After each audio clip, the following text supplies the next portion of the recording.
थेट विधानभवन परिसरात जाऊयात. मुख्यमंत्री एकनाथ शिंदे बोलतायत. संपूर्ण महाराष्ट्रात आपण पाहतो प्रतिसाद मिळतो. या ठिकाणी गर्दी होते. बऱ्याच ठिकाणी काही एजंट आहेत ते सुद्धा काढले जातील असं सुद्धा बोललं गेलं. नेमकी माहिती बुलढाण्याच्या तलाठी आणि जिल्हाधिकाऱ्यांचं बोललं. नाही, मला एका चॅनलवर बातमी सुरू होती. बुलढाण्याच्या तलाठ्यांनी काहीतरी आपल्या महिला भगिनींच्या बरोबर अरेरावी केली, त्यांची गैरसोय केली. तर मी कलेक्टरला तात्काळ फोन केला आणि तो विषय तात्काळ त्याच्यावर कार्यवाही करण्याच्या सूचना दिलेल्या आहेत मी.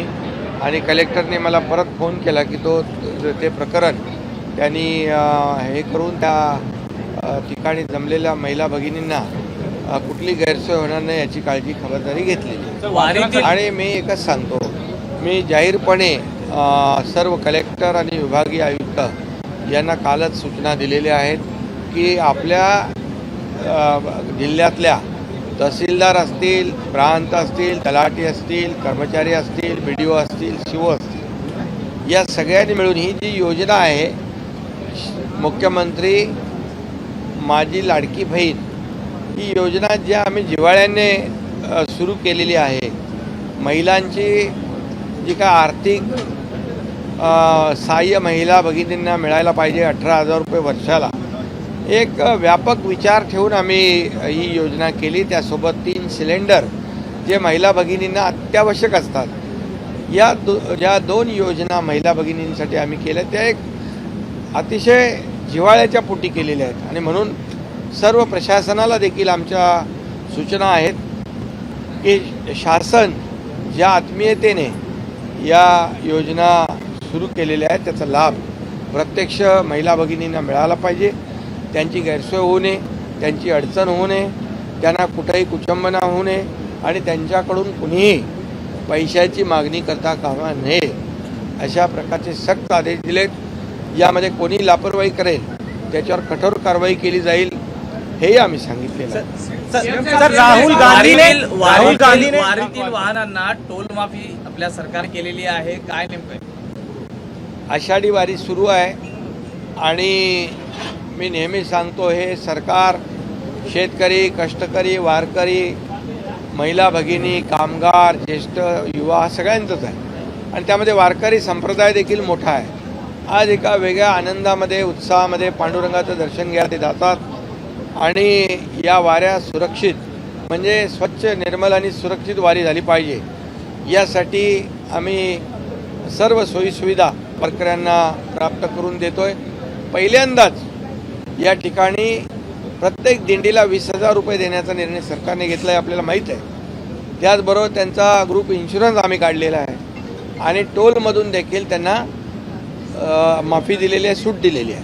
त्यामुळे वारकऱ्यांचं यावरची वारी जी आहे हे अतिशय निर्मल, स्वच्छ आणि सुरक्षित होईल. राहुल गांधी ने सर आपत्तिजनक बयान दिया है हिंदू धर्म को लेकर, इस पर क्या कहना? आदेश निघाला आहे की जे काही तलाठी आहेत, कर्मचारी आहेत, त्यांनी जनतेशी सौजन्याने वागावं, अन्यथा कारवाई केली जाईल, असं काही मुख्यमंत्री कार्यालयातून आदेश निघाला? हो, बिलकुल. मुख्यमंत्री कार्यालयातून तशा सूचना, निर्देश सर्व जिल्हाधिकाऱ्यांना, सर्व जिल्ह्याला महाराष्ट्रामध्ये आम्ही काढलेला आहे. सर राहुल गांधी कुठल्याही परिस्थितीमध्ये महिला भगिनींची अडचण, गैरसोय होऊ नये. वारीमध्ये यावेळी राहुल गांधी देखील चालणार आहेत.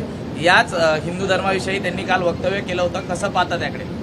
खरं म्हणजे विशिष्ट लोकांना खुश करण्यासाठी राहुल गांधी यांनी जे तमाम हिंदूंचा अपमान केलेला आहे, हिंदू हिंसक आहेत म्हणून असं म्हटलेलं आहे. खरं म्हणजे हिंदू हा सहिष्णू आहे, संयमी आहे आणि कुठल्याही विचाराचा, कुठल्याही पक्षाचा हिंदू राज्यामध्ये, देशामध्ये राहणारा या राहुल गांधींना कधी माफ करणार नाही. कारण तो संयमी, सहिष्णू जरूर आहे, परंतु जेव्हा त्याचा अपमान जो कोणी करेल त्या अपमानाचा सडेतोड बदला आणि उत्तर योग्य वेळी हिंदू समाज या जे आरोप करतायत त्यांना नक्की देईल असा मला विश्वास आहे. राहुल गांधी कहते हैं कि हिंदू उपद्रवी है, आक्रामक है, दूसरी तरफ वारी आने का प्लान उनका होता है, ये दोनों चीजों को कैसे देखते हैं? नहीं, देखिए, किसी विशिष्ट वर्ग को, लोगों को खुश करने के लिए ये राहुल गांधी जी ने जो बयान दिया है, हिंदू हिंसक है, ये बहुत ही चिंताजनक है, निंदनीय है और मैं उसका निषेध करता हूँ। और हिंदू समाज है, हिंदू धर्म है जो सनातन है, जो सहिष्णु है, संयमी है, लेकिन हिंदू हिंसक कहना सभी हिंदुओं को ये कोई भी बर्दाश्त नहीं करेगा। ये किसी भी विचार के हो, किसी भी पक्ष के हो, कहीं भी रहने वाले देश भर में हिंदू एक दिन ये सब जो उनके खिलाफ में उनका अपमान करने वाले बयानबाजी कर रहे हैं उनको जरूर जवाब देंगे और जरूर इसका बदला लेंगे। सीएम साहब, दूसरा सवाल यह है कि 3 सिलेंडर जो देने की घोषणा हुई है, 1 सेकंड, 3 सिलेंडर को जो देने की घोषणा हुई है राज्य सरकार की तरफ से, कब से शुरू होगी और शहरों और ग्रामीण इलाके में कैसे इसको? मुख्यमंत्री माझी लाड़की बहन योजना जो है महीने का 1,500, सालाना 18,000 रुपया देने का निर्णय सरकार ने लिया हुआ है और उसके साथ गैस सिलेंडर जो है 3, मुख्यमंत्री अन्नपूर्णा योजना वो भी शुरू की हुई है, 1 जुलाई से लागू हो गई है। जैसे उनको प्रक्रिया पूरी हो जाएगी, वो जुलाई में हो या अगस्त में हो, लेकिन पैसे तो जुलाई से मिलेंगे। राज्यात पाण्याचा प्रश्न महत्त्वाचा आहे, पावसाचं प्रमाण कमी झालेलं आहे। बुलढाणा में घटना सामने शिकायत आई, उसके बाद सीएमओ कार्यालय से क्या एक्शन लिया गया? नहीं, मैंने वहाँ पर कलेक्टर से बात की थी।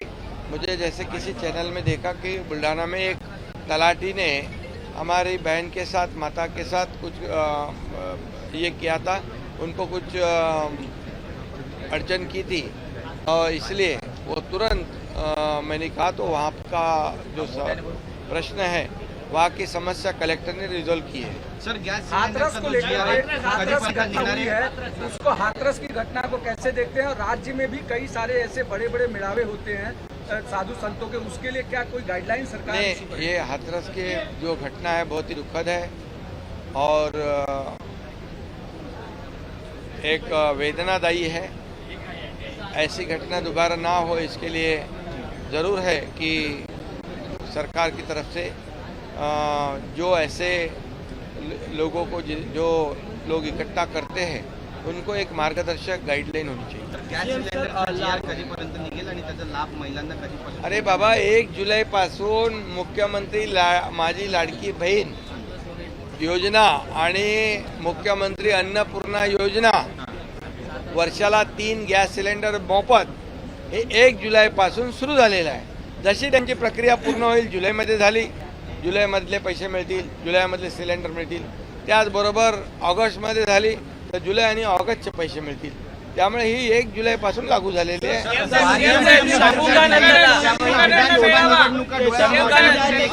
अशी टीका तुमच्यावर झाली। आता 20,000 रुपये महायुतीचा मेळा होणार आहे, तुम्ही दिले, वारीसाठी अनुदान दिलं, त्यावेळी विधानसभा निवडणूक डोळ्यासमोर ठेवून तुम्ही हे केलं असा आरोप तुमच्यावर झाला। अरे आता राहुल बाबा, गांधी जातात वारीत, काय म्हणाल?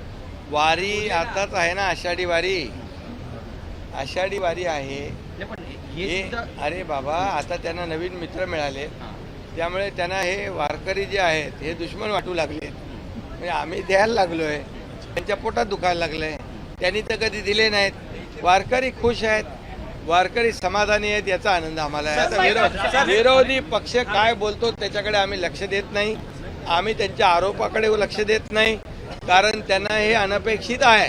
त्यांना वाटलं नव्हतं की एवढं कसं देणार, एवढं कसं मिळणार, याची आता चिंता करत येतात, त्यांची शोध मोहीम सुरू आहे। पण मी आपल्याला सांगतो, यात आम्ही ज्या योजना जाहीर केल्यात त्या योजनांची सर्व तरतूद आम्ही केलेली आहे। सर्व योजना ज्या मुख्यमंत्री लाडकी बहीण योजना, मुख्यमंत्री अन्नपूर्णा योजना, मुख्यमंत्री युवा कार्य प्रशिक्षण योजना, मुख्यमंत्री कृषी पंप योजना, या सर्व योजना आणि मुलींना मोफत शिक्षण देण्याचा निर्णय, ह्या सर्व योजना ज्या आहेत याच्यासाठी पूर्णपणे आर्थिक तरतूद आहे। त्यामुळे विरोधकांनी चिंता करू नये, आम्ही त्यांच्या खात्यामध्ये डायरेक्ट डीबीटीने पैसे देणार। नवाब मलिक, आपने आपत्ति, नवाब मलिक का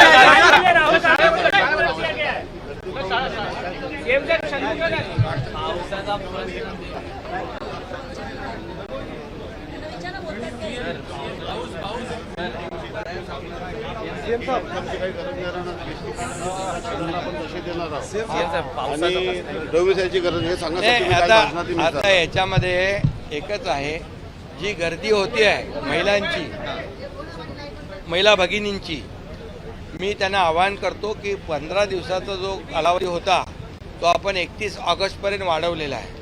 त्यामुळे महिला भगिनींनी, माझ्या बहिणींनी काही काळजी करू नये. त्यांची योजना त्यांना जुलैपासून त्याचा लाभ मिळणार आहे.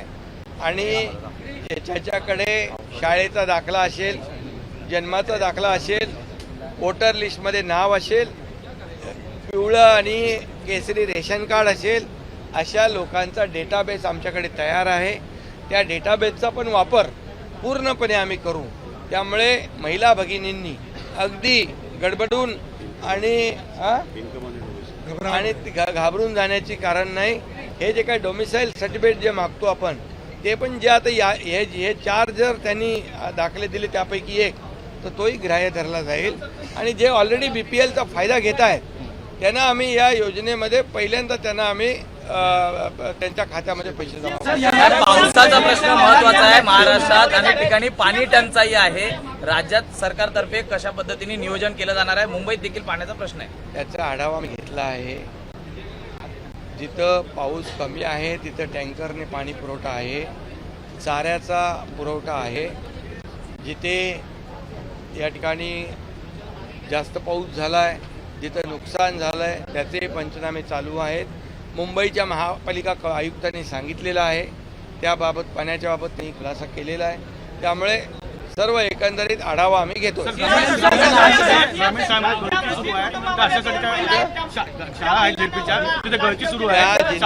जिल्हा परिषदमध्ये मी शिक्षण मंत्र्यांना आणि शिक्षण सचिवांना तात्काळ सूचना देतो की अशा जिथे जिथे असे प्रकार आहेत गळतीचे, ते तात्काळ त्याच्यावर उपाययोजना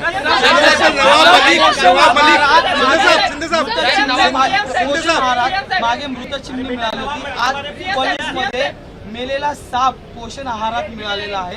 प्रत्येक वेळी पोषण आहारामध्ये जे काही अशा प्रकारचे गैरप्रकार आढळत आहेत त्याची उच्चस्तरीय चौकशी केली जाईल. आणि अशा प्रकारे मुलांच्या जीवाशी खेळण्याचं काम जे कोणी करत असतील त्यांना पाठीशी घातलं जाणार नाही, त्यांच्यावर कारवाई केली जाईल.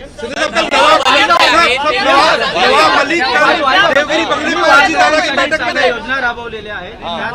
राहुल गांधी देखील वारीमध्ये सहभागी होणार आहेत. तुमच्या योजनांचा त्यांना लाभ होताना दिसतोय. आपल्या योजनांचा त्यांना लाभ होताना दिसतोय. त्यामुळे त्यांच्या पोटात अगोदर दुखत होतं, आता ते काय त्याचा लाभाचा काही लाभ ते घेऊ इच्छित आहेत. पण अगोदर हिंदूंवर वार करायचे, हिंदुत्वांचे मारेकरी बनायचं आणि हिंदूंना हिंसक म्हणायचं आणि नंतर त्या वारीमध्ये यायचं, हा कसला दुटप्पीपणा आहे.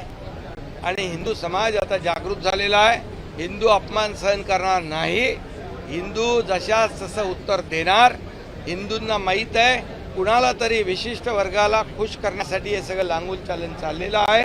त्यामुळे हिंदू हा अपमान सहन करणार नाही. हिंदूंचा अपमान कुणी सहन दरम्यान राहुल गांधींना हिंदू योग्य वेळी उत्तर देतील असं मुख्यमंत्री एकनाथ शिंदे यांनी सांगितले. एबीपी माझा, उघडा डोळे बघा नीट.